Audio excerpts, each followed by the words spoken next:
ઉમેદવાર મિત્રો, હું બીજો એક વિડીયો લઈને આપની સમક્ષ હાજર થાઉં છું. કેન્દ્ર સરકારે એક મિશન ઉત્કર્ષ જાહેર કર્યું છે. મિશન ઉત્કર્ષના વિવિધ પાસાઓ પર ચર્ચા કરીને વિડીયોના અંતમાં આપણે એક રિવ્યુ પ્રશ્ન પર નજર ફેરવીશું. આપ સૌને વિનંતી કે મારી ચેનલને સબસ્ક્રાઇબ કરો, જેથી કરીને આવા અન્ય વિડીયો જ્યારે પણ હું મારી ચેનલ પર અપલોડ કરું તો એ અંગેની માહિતી આપ સુધી પહોંચે.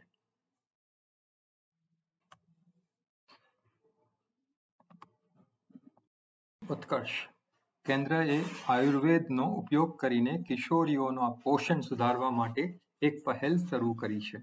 મિશન ઉત્કર્ષ હેઠળ એનિમિયા નિયંત્રણ માટેનો પ્રોજેક્ટ આયુષ અને મહિલા અને બાળ વિકાસ મંત્રાલયો દ્વારા સંયુક્ત જાહેર આરોગ્ય પહેલ હશે અને તે 5 મહત્વાકાંક્ષી જિલ્લાઓમાં પ્રથમ પાયલોટ પ્રોજેક્ટ તરીકે શરૂ કરવામાં આવશે.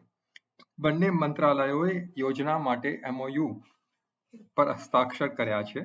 આ સમારોહમાં કેન્દ્રીય આયુષ મંત્રી સર્બાનંદ સોનોવાલ અને કેન્દ્રીય મહિલા અને બાળ વિકાસ મંત્રી સ્મૃતિ ઈરાની હાજર હતા. ભૌગોલિક અવકાશ મિશન ઉત્કર્ષ હેઠળ 15 કેન્દ્રીય મંત્રાલયો અથવા વિભાગો તળિયે આવેલા જિલ્લાઓને રાજ્ય અને રાષ્ટ્રીય સરેરાશ સુધી વધારવા માટે કામ કરાશે. પ્રથમ તબક્કામાં મિશન ઉત્કર્ષના આસામ રાજ્યનું ધુબ્રી જિલ્લો, છત્તીસગઢ રાજ્યનું બસ્તર જિલ્લો, ઝારખંડ રાજ્યનું પશ્ચિમી સિંહભૂમ, મહારાષ્ટ્ર રાજ્યનું ગઢચિરોલી અને રાજસ્થાન રાજ્યનું ધૌલપુર જિલ્લો જેવા 5 રાજ્યોના 5 મહત્વાકાંક્ષી જિલ્લાઓમાં કિશોરીઓની જેઓની વય 14 થી 18 વર્ષની છે અને જેઓની એનિમિયા સ્થિતિ સુધારવા પર ધ્યાન કેન્દ્રિત કરવામાં આવી શકે છે. ઉત્કર્ષ લાભાર્થીઓ આ પ્રોજેક્ટ 5 જિલ્લાઓમાં અંદાજે 10,000 આંગણવાડી કેન્દ્રોને આવરી લેશે.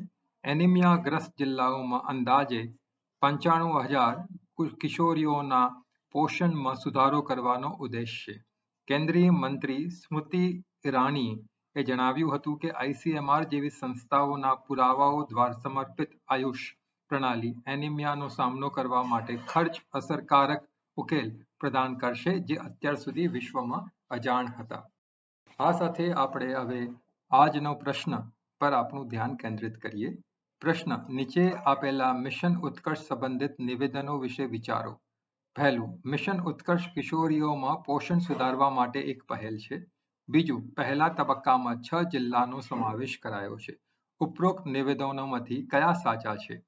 ઓપ્શન A માત્ર 1, ઓપ્શન B માત્ર 2, ઓપ્શન C બંને, ઓપ્શન D ઉપરોક્તમાંથી કોઈ નહીં. આપ આ પ્રશ્નનો જવાબ વિડીયોના કમેન્ટ સેક્શનમાં જરૂરથી આપજો અને મારી ચેનલને સબસ્ક્રાઇબ કરજો. આભાર.